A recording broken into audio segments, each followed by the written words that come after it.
السلام عليكم دمانتين bulshadayda reer Soomaaliyeed ee ku dhaqan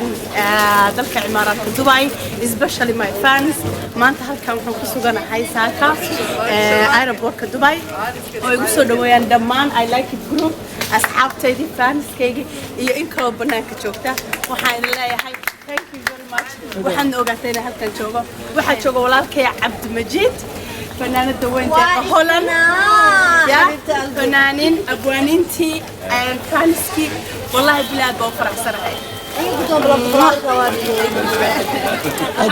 أدوم هاي كسر دبي دار الحياة